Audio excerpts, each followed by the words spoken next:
Hey kids, come here. You want the Linux and open source news? Yeah, don't worry, I gotcha. So this week, things are getting worse for Red Hat, as SUSE announced that they would be working on their own Red Hat Enterprise Linux clone with a huge donation for funding. We also have the release of Thunderbird 1.15, codenamed Supernova, which is a complete redesign of the app, and it's now won back its place as my default mail and calendar client. And we have Linux passing the bar of 3% market share. Well, on the desktop. As per the server, we have today's sponsor. This video is sponsored by Linode. Linode is the only solution I use to run my own Nextcloud server and my OnlyOffice server as well. It's a super easy solution to deploy basically anything you want in one click. They have a huge marketplace of applications you can host, from Nextcloud, WordPress, Drupal, GitLab or Grafana, to gaming servers for Minecraft, Ark, CSGO, Rust, Valheim and more. They take care of all the configuration for you.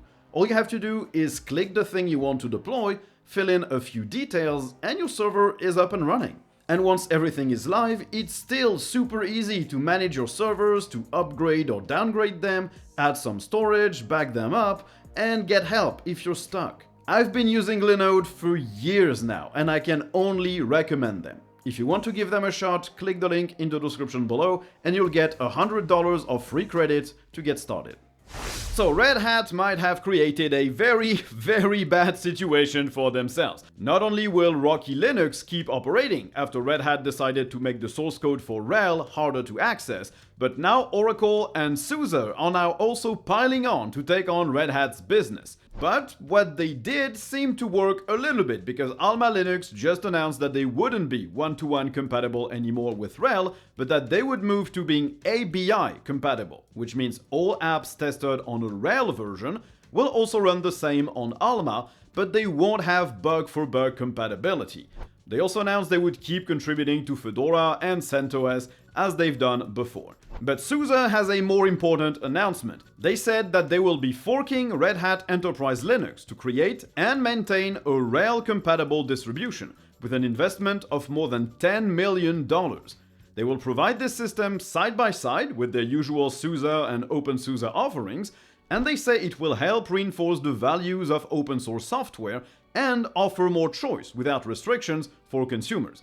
They will provide that fork to the community without any restrictions or terms and conditions. And this $10 million donation is 10 times what Alma Linux gets every year, which means that SUSE is very serious about this. As per Oracle, the chief corporate architect, which is an ominous title if I've ever seen one, and their head of development for Oracle Linux wrote a scathing blog post in which they first outlined a few of the contributions that they make to the Linux community and development, and they say they don't have a subscription agreement that prevents you from using their distro and all your GPL rights. On top of that, they dismantle the argument that was made by Red Hat that they need to pay their engineers and so they have to restrict access to the source code, because Oracle says that apparently Red Hat had no problem paying them while staying true to the open source and free software principles up until IBM bought them. And they conclude on a cheeky note telling IBM to instead pull the source for RHEL from Oracle Linux as a downstream distributor. So it looks like Red Hat, by trying to keep the cake to themselves, actually made sure that everybody else got a slice. It's not just a PR disaster that they've created for themselves, they're actually creating a big business risk right now. Now the long-awaited update to Thunderbird is finally there. Version 1.15, codenamed Supernova, is a complete redesign of the venerable email program that I must say looks absolutely fantastic now. As I'm recording this, you can only get it as an archive with a portable executable, but they've also taken ownership of the Flatpak, and they will publish their own updates through FlatHub soon. Distros will probably also package it themselves. So what can you expect from that update? Well, a lot. First, it sort of gets a header bar with a unified search bar, although you can still display the usual menu bar if you prefer. The main toolbar will also display context-sensitive actions, so depending on what you're doing, you'll get different buttons, and you can also customize it fully. The sidebar is now more legible. You have the choice between 3 information density modes to either use the least amount of space possible or gain legibility with more padding. You get a new folder and tag sidebar in the mail client that is way clearer than the previous one. You get a modernized mail view with cards instead of lines, but the old view is still there. You get a much better address book, better keyboard navigation, a revamped calendar that's a lot easier to parse than the previous one, and more. And I've been test driving this new version since it released, and I can safely say it's the best Thunderbird has ever been, and it's now my default mail and calendar program. It's just awesome. And if you don't like the new look, well, with a few tweaks and customizations, you can go back to the previous one and the previous usability, so no one really should be unhappy with this one. Now, apparently, Linux on the desktop has finally reached 3% market share, and while it still seems very small compared to Windows and macOS, it is a huge milestone after about a decade stagnating at around 2%. Now, as per what could have driven this surge, some suggest the Steam Deck, but I don't think that's it, because StatCounter, the website that published this number, uses web analytics. And I'm pretty sure most people do not regularly browse the web with their Steam Decks. This is just Linux web browsers on the desktop. Which makes this even more interesting, because if you add in the Steam Deck, that's 3 million more potential users of Linux on the desktop, if you count the Steam Deck as a desktop, which I personally wouldn't, it's not its primary goal. Now, Windows, of course, still maintains 68% market share and macOS 21%, and Chrome OS is at 4.15. And judging from the slow growing curve for Linux, this should not be a fluke. It's probably here to stay, and it will probably keep increasing as well. And of course, this number is not to be taken as an absolute value or statistic. What's interesting to look at is the growth and the evolution comparing the same data source every time. It might also not be fully representative, because you could have a lot of browsers on Linux not displaying themselves to the websites as running on Linux for some compatibility purposes. So it might be more, or it might even be less, who knows. What's interesting is how the number is evolving. Now, next we have a roundup of what's happening on various desktop environments, and we're gonna start with Cosmic, the desktop System76 is working on for Pop! OS. We have details about how window resizing will work when using their tiling mode, and they will display some nice hints on the window borders to show you where the window can be resized to, and also some hints to display you which keys you can use to actually resize stuff. They also showcased a few of the settings you'll get access to for wallpapers, including setting wallpapers per display, or rotating between multiple images. They are developing their own notifications daemon to let you display notifications across all screens, or to prevent them from appearing on certain screens. And they've implemented fractional and integer scaling into their desktop as well.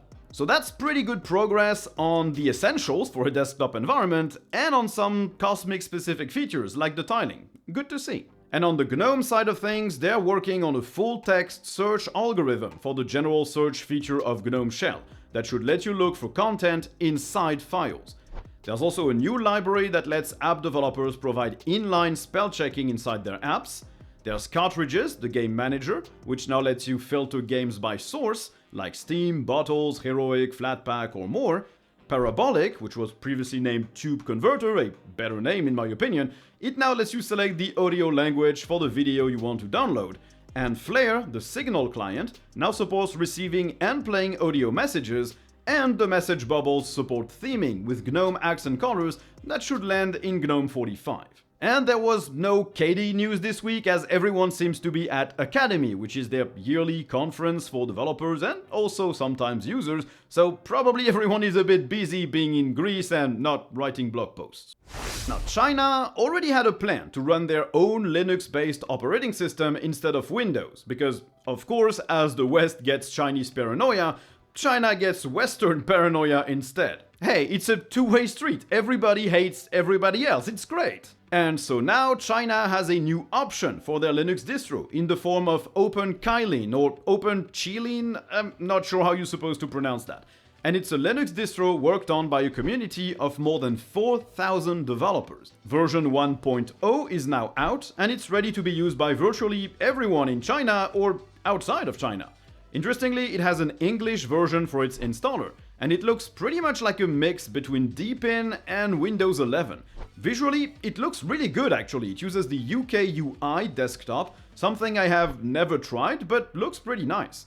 They ship Firefox and WPS Office by default, and they have Android app support as well. It supports RISC-V, x86, and ARM, and it looks like it has a tablet interface as well for people who will run it on this form factor. And what's interesting about it is that it's apparently built from scratch to ensure independence from any other distro coming from another country.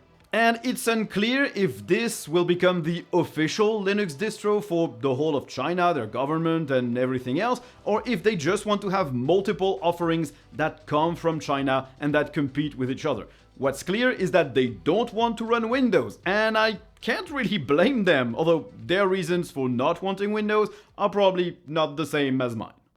Now, Google was hit by a lawsuit this week for allegedly collecting data from millions of users without any form of consent and violating copyright in the process to train their AI models.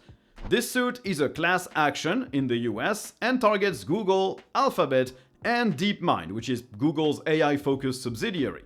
And it's brought by the same law firm that already brought a suit against OpenAI for similar practices. They say that Google has been stealing everything ever created and shared on the internet by hundreds of millions of Americans, and that they're training their Bard chatbot with it.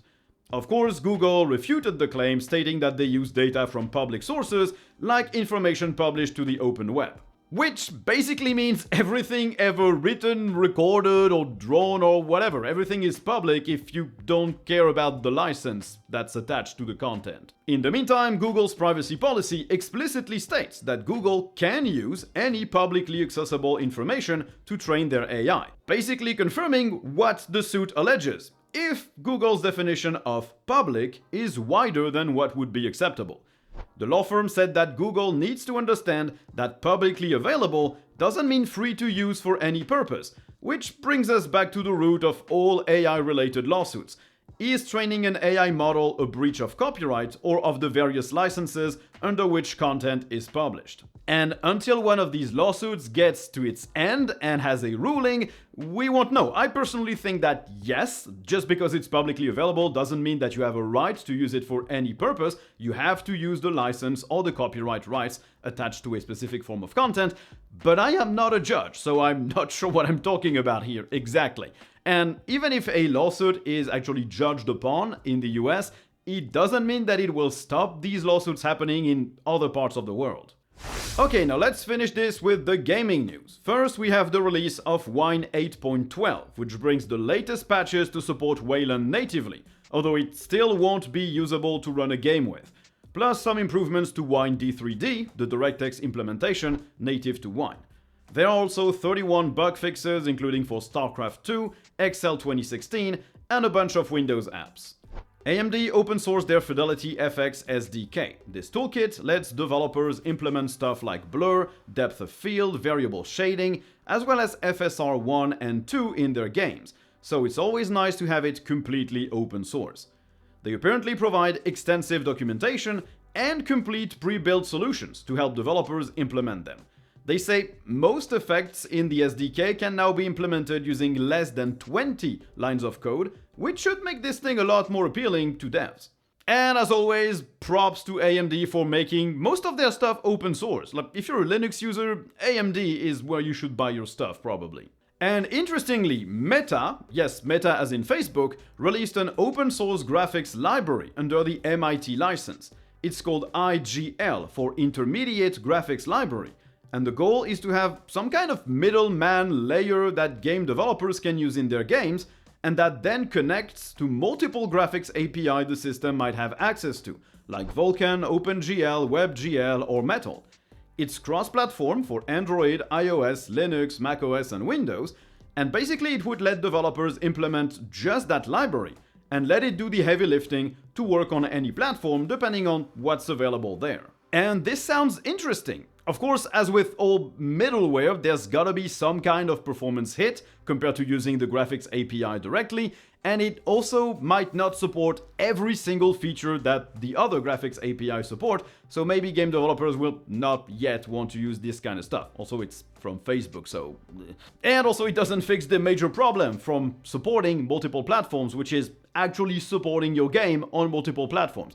The port is not necessarily the hardest thing to do. It's supporting all the platforms and their users and their bug reports afterwards that is kinda tricky. What is not tricky though is using Linux on our sponsors' computers. Because Tuxedo makes laptops and desktops that run Linux out of the box. They specifically pick the hardware that they ship so that it supports Linux. And if it doesn't, they actually write the drivers for it and fix stuff upstream so everyone can benefit from that. And Tuxedo has a wide range of devices that should fit every price point and every need, whether you need a small laptop or a giant desktop replacement or a desktop tower, workstation, something for gaming, they have it all. All their devices have a lot of customization options for the specs and the hardware, but also for your own logo on the lid of your laptop or your own keyboard layout on the keys of your laptop. And of course, all their laptops are openable, upgradable, and repairable. So if you need a new computer and you plan to run Linux on it, and you want to support Linux's development and hardware support,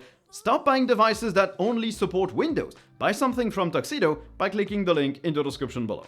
Okay, thanks for watching the video. I hope you enjoyed it. As always, if you did, you can like, subscribe, turn on notifications, write a comment, whatever. And if you didn't like the video, you can always click that thumbs down button and let me know in the comments why as well, so I can improve. And if you really like the channel and you want to support it, there are plenty of links in the description below. You know the drill: PayPal, Patreon, YouTube memberships, whatever, you pick what you want if you want. So, thanks for watching, and I guess you'll see me in the next one.